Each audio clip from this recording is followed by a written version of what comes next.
All right, so just to kick things off, hi, I'm Chris, and I work here at PageUp. And what this talk is going to be about is basically kind of a really long-winded and kind of interesting bug fixing experience I had recently. Probably kind of the toughest one that I've looked at in my career so far. And I kind of learnt so much through that process that I felt it was too good not to share with everyone else that I knew. And everyone seemed to get a lot out of it, so figured it would be a good suit for this as well. One thing I will just say is I'm getting over a cold at the moment, so if my voice starts to go croaky halfway through, you'll have to forgive me, but I figure I can get through half an hour without too much trouble. So just a little bit of background so you kind of know what I'm talking about through this talk. So PageUp runs a talent management software as a service. What that really means in the context of this is a lot of what we do is about clients using our software to hire thousands upon thousands of applicants. So they'll advertise job openings that they have across their various stores. They'll have a bunch of people applying to them, and they'll go through the process of looking at people's resumes, doing interviews, all that stuff, and then eventually they'll pick a few that they want to offer the job to. And there's a whole bunch of other stuff that happens in the system, but that's what's really important here. So in particular, the scene of the crime, as it were, is a really important part. So imagine you've applied to a job, and I think you're really great, I want to offer you that job. I can send you that offer, and then you'll click a button and say, hey, this sounds great, I'm going to accept your offer, and then we can move on with the rest of the process, and we can start to get you onboarded as an employee. So when you click that I accept button, there's a number of things that have to happen in the system. So for example, we might send off a bunch of email notifications to the staff at the company to say, hey, this person just accepted their offer. We need to kind of get going with a few things. There'll be a bunch of data that gets shuffled around inside the system for various other processes. And the most important thing, at least for this talk, is that in some cases, if a client's kind of set things up a certain way, you'll be asked to fill out a form. And that form will ask you some important details that the company needs to know to start getting you onboarded. For example, they might ask you what your bank account details are so they can set you up in the payroll system before you've even gotten in on your first day, instead of having to hand you a sheet of paper and then do that all manually. So what started happening was we would get some reports from clients where they would say an applicant has accepted their offer, they've clicked the button, and everything that was supposed to happen happened, except this bit at the end. They didn't receive the form that they were supposed to fill out.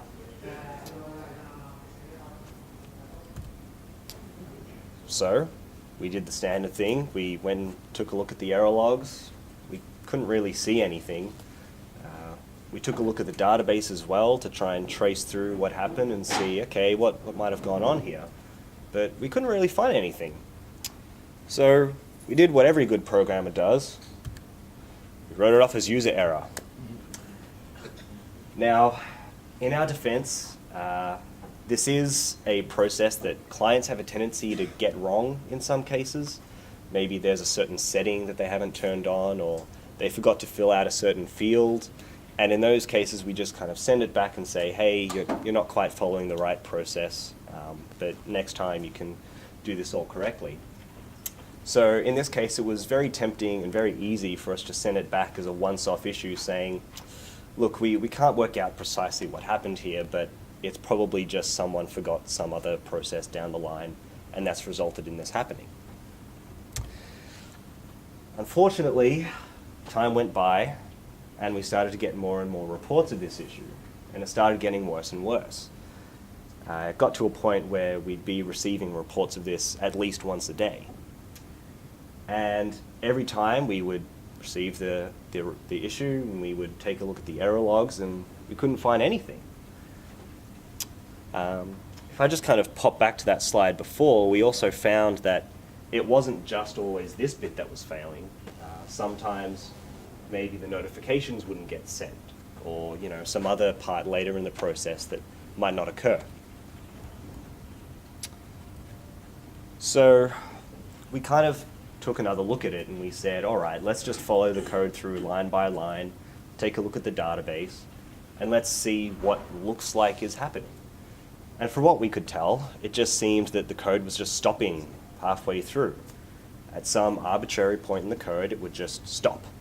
And there would be no exceptions, no errors, nothing that we could see. And after seeing that, we kind of felt a bit helpless. We really had no clue as to what was actually going wrong.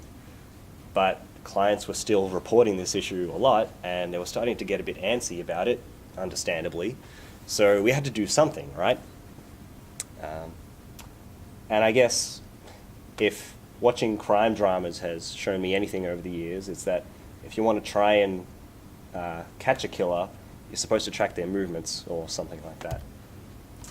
So we figured, all right, we have no clue what's going on here, but let's at least try and get a handle on how often this is happening and when. Because, well, that could yield all sorts of useful information for us. Maybe if it only seems to happen around a certain time of the day, or maybe only on a certain day of the week, it could just give us some clue as to what's happening. Another kind of useful thing with this would be if this turns out to be like some really core system issue that we'll have to invest weeks in fixing, if we can at least kind of point to everyone else and say, hey, this is like happening all the time and it's really impacting a lot of our clients, then we can kind of get the support we need to actually invest the time to fix it, rather than kind of having a battle for that. So what this kind of came down to was just me writing an SQL query that we could use to look at the database and see if anyone had been impacted by this issue. Thinking that, it's not ideal, but at least if we just run this query every so often, it can try and expose new issues as they happen, and then we can kind of catch it in the act, as it were, before clients notify us, which gives us kind of a better way to respond. So I handed this query to our client support team for a little while so that they could just kind of run it every so often, check on the results, make sure that it's actually kind of giving us accurate results. And whilst they did that, I kind of went away and had to think about some theories as to what could possibly be going on here. So the first thing I had to think about and just consider was like, the part that we're talking about, because it's so core to our system, is quite old. And I couldn't help just wonder, like, what if that there's something just fundamentally broken there that we're just not getting errors at all, even when they occur? So I did some really basic tests. I just chucked in exceptions, tried to trigger page timeouts with thread.sleep.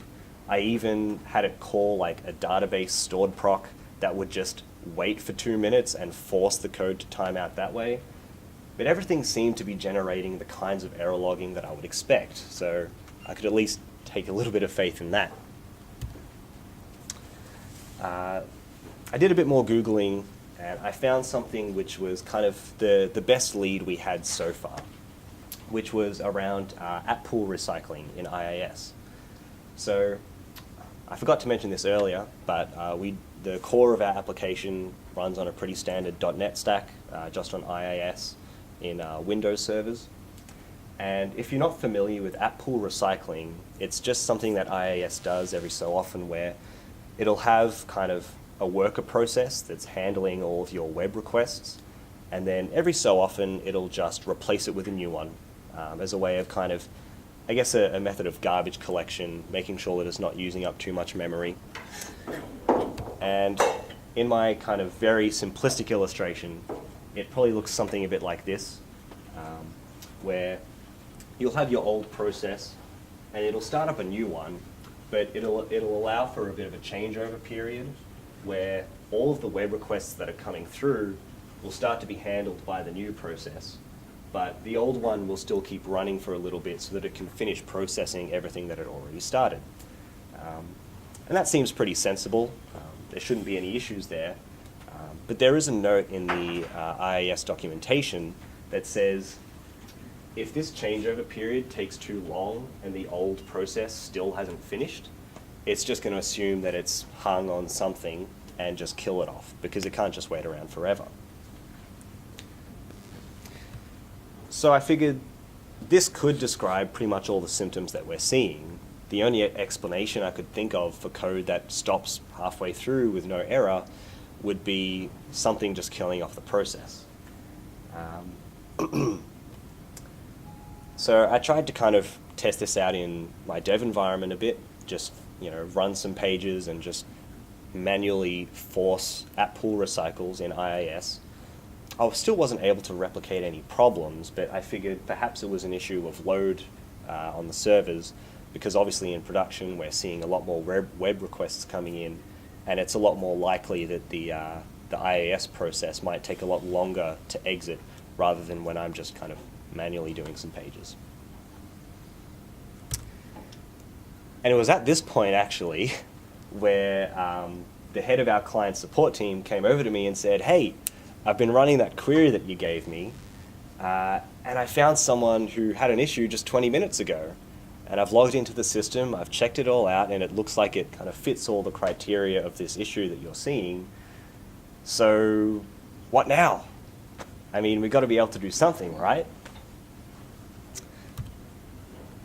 And this was where pretty much the only recourse I had was to start logging into a bunch of production web servers and just see if I can find anything that might relate to the issue. So I'd read that @Poole Recycles in IIS will generate a Windows event so that you can see when it was recycled. And I figured, well, if this is at all related to the problem, maybe I can find some recycle events. I wasn't able to find any of those, but I did find this. And so what this says is, a process serving application pool apply suffered a fatal communication error with the Windows Process Activation Service. Personally, I'd never seen this before. Maybe some of you have, but it doesn't sound good, right? So I did a bit more Googling, and it was actually still really hard to find some kind of conclusive evidence on what this error message means. And the only kind of common thread I could find was that it usually seems to indicate a memory error. Like if IIS tries to allocate something and it runs out, then it'll just kind of die out and produce an error message similar to this. At this point, we took a look at our kind of server metrics to see what the memory usage was like. It was certainly high because it was experiencing a lot of load, but it wasn't at any point where you'd consider it to be like fully maxed out or anything. So I was a bit skeptical at this point. At this point, I actually kind of went on leave for a few days, and when I came back, I found a really useful email from one of our most senior developers. What he had done is he actually took a look at our load balancer logs. So we have most of our server infrastructure in AWS, and using their load balancers, you can actually store logs of every single web request that you receive. And what this kind of gave us is he was able to look back at all of our web requests for the last, say, 2 weeks and see exactly what server response it got. So mostly you'd expect that to be just HTTP 200 for OK responses, maybe the occasional 500 here and there. But what he found was actually a series of 504 timeouts as well. And what 504 usually corresponds to is a gateway timeout, which means that the load balancer itself wasn't able to get a response from the server, the application server, in time to actually serve the request. And since this all came with timestamps and everything involved, he was able to match that up against the rough time that we had seen this issue occur from the SQL query. And he even found some extra Windows errors in the logs, which, to be honest, I should have seen, but I wasn't looking in the right area. when I was looking through the Windows event logs, I was just looking under the system area because that's where the application Poole recycles would have shown up. But if I had looked in the application logs, I would have caught this a lot earlier. So what he saw was he saw 2 crashes usually happening around the same time. And this is the main info that you got from the event logs. So this is W3WP is the process name for IIS in most cases. And I wasn't really sure what filter.dll is, but I took a look at kernelbase.dll and figured that has to be pretty important, right? Now, at this point, I went to my good friend Google yet again and tried to look up, well, I don't know, what could possibly cause these to crash? What could these crashes possibly mean in IIS? Now, there wasn't a lot of conclusive info around.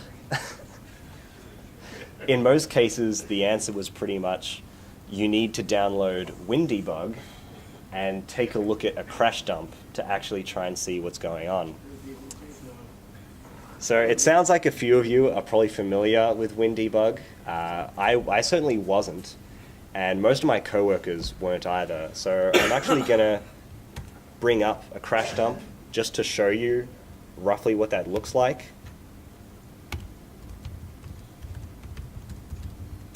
Just remoting into my work PC here. So this is, I've opened up a 1.6 gigabyte crash dump file, which I got off of one of our production servers as the issue was happening. One thing I forgot to mention was, if you looked in the Windows event logs, you could see this happening like every 5 minutes or so. So it was like, whatever this was, it was really bad. So the first time I opened this up, I was super confused. And now when I open it up, I'm slightly less confused. But what I'll kind of point you towards here is it says, hey, this dump file has an exception of interest stored in it. It can be accessed via .ecxr. So we have this little kind of command line thingamajig. And if I type in .ecxr, it does something. And then, if I type in, sorry? If I type in K and an uppercase L, we get the full stack trace. Yeah. So I'll just scroll up a little bit to get to the top. And here we can see, at the very top, we have filter, filter context, server support function. So this is probably happening in that filter DLL that we saw earlier. I still had no clue what this meant without a bit more Googling. But one thing which did strike me, and the other guys that I had looking at this, was that this is coming from AIIRF. So AIIRF is a third party, it's an open source project actually. It's an ISAPI filter for IIS, and what it handles is URL rewrites and similar functions. This was before IIS had any URL rewrite functionality inbuilt, which it does now. So we kind of had AIIRF installed for some older parts of our system that used it. And let's see, one last thing which I'll just show is .exr-1, which gives us the actual exception detail. So we can pretty much just roughly see that there's some kind of access violation going on. It attempted to read from an invalid address, I suppose, which isn't terribly surprising because I believe all the ISAPI filters for IIS are written in either C or C++, which is pretty much where that kind of thing's just going to happen. So that was pretty much, I still don't terribly understand WinDebug very well. I mainly got to that information from just a bunch of Googling and finding people that had similar errors and following the same commands that they had to run in order to get that information.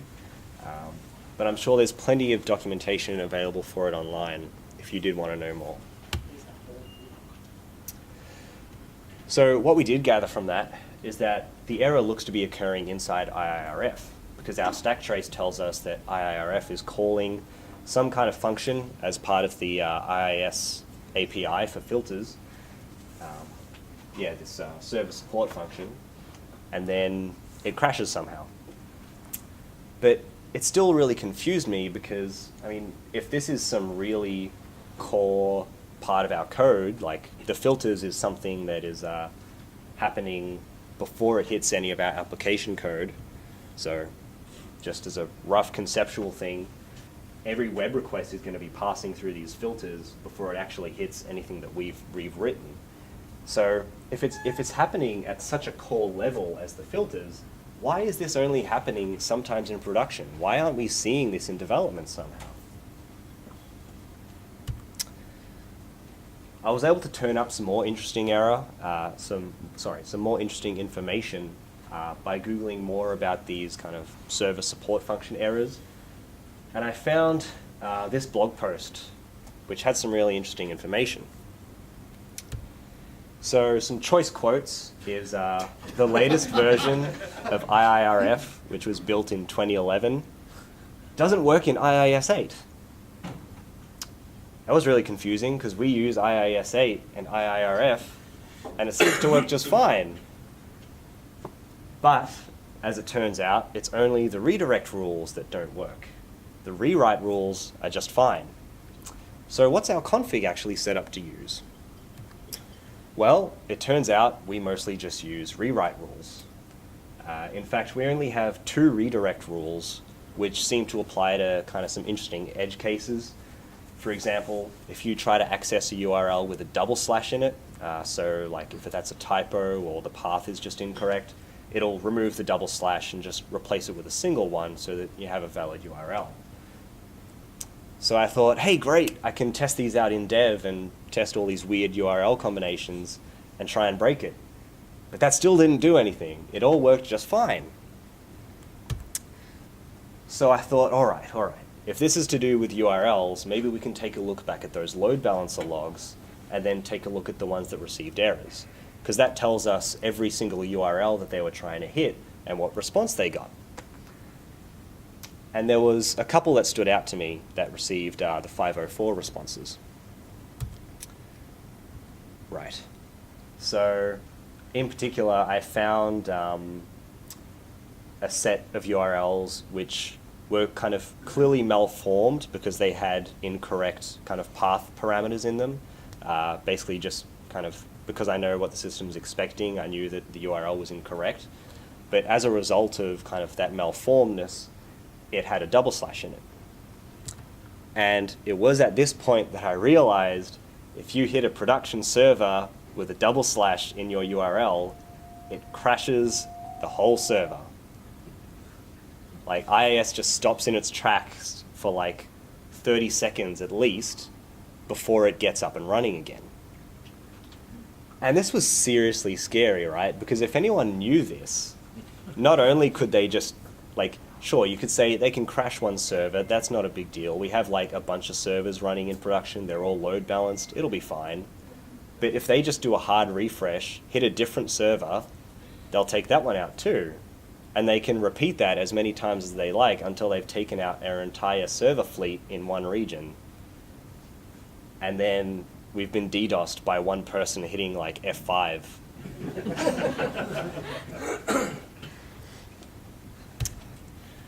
So I had to test this a bit more, so I did the responsible thing and took a server out of the load balancer first and just started testing a bunch of URLs to kind of exercise those AIIRF rules that we had set up.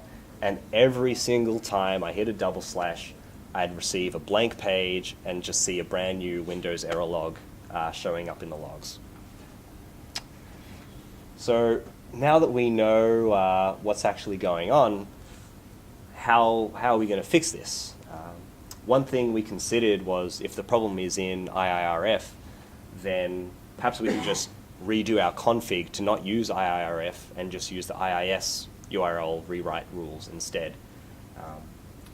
In the long term, that is probably a good thing to do, but we wanted to see what other options we had. And so remember that blog post that I was talking about earlier? So AIIRF hasn't been updated since 2011, right? But this guy says he was chatting with some of the people who contribute to it, and they gave him a DLL which contains a fix for the IIS 8 incompatibility. What could possibly go wrong? Let's just download this stranger's DLL, stick it on all of our production web servers, and go crazy, right? I'm sure no one's going to steal our corporate data. I'm sure no one's going to use our servers to mine Bitcoin or something like that. Everything will be fine. Okay, so clearly we're not that stupid, but we had to at least test it out, right? Let's just see if this even works. So on the production server that I was testing with, I just kind of stuck the DLL in, tried a few URLs, and it worked. Trying the same DLL in dev seemed to just break stuff, but that was a later problem at that point. But we know that this fixes the issue, so where do we go from here? We can't just use this DLL. We talked about a few options here. One thing which I wasn't even aware was especially possible, but which sounded really cool, was someone suggested we could use like a binary diffing tool to kind of like maybe try and decompile the DLL and compare it against the standard AIIRF version, and then try and infer from there what the actual changes are. But luckily, it turned out there was something else we could do. So if the author was able to get this fixed DLL from somewhere, then clearly a fix exists for this.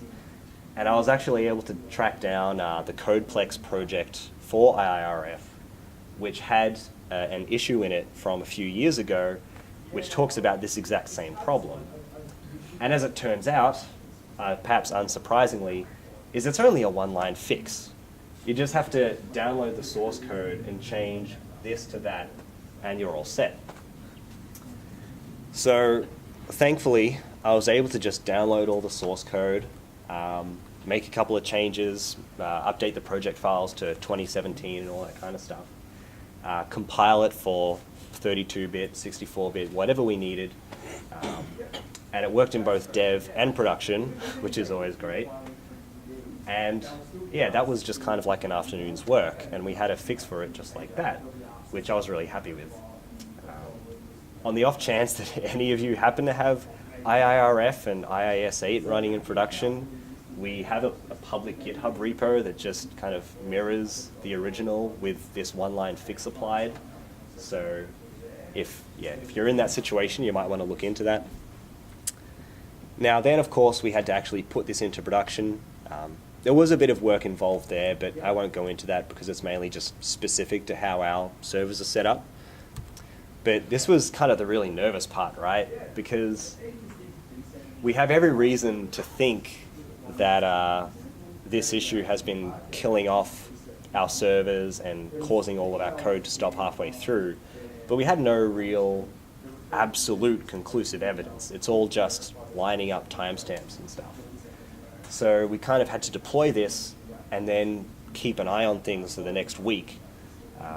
We even had clients who were kind of calling us up and saying, hey, it looks like this issue's fixed. Can we just close this off now? And we were like, let's just, sit on it a little bit longer and just make absolutely sure. But then after about a week or so, we finally kind of had enough confidence to close it off. And then the only problem since then has been people that were impacted before we applied the fix that were only discovered later on after we applied it, and people saying, oh, this is still an issue. It's like, actually it's not. It's just that this happened before we fixed it, and now you need to kind of go and fix it up after that. So finally, that got us to a really great point where we could say the mystery is finally solved.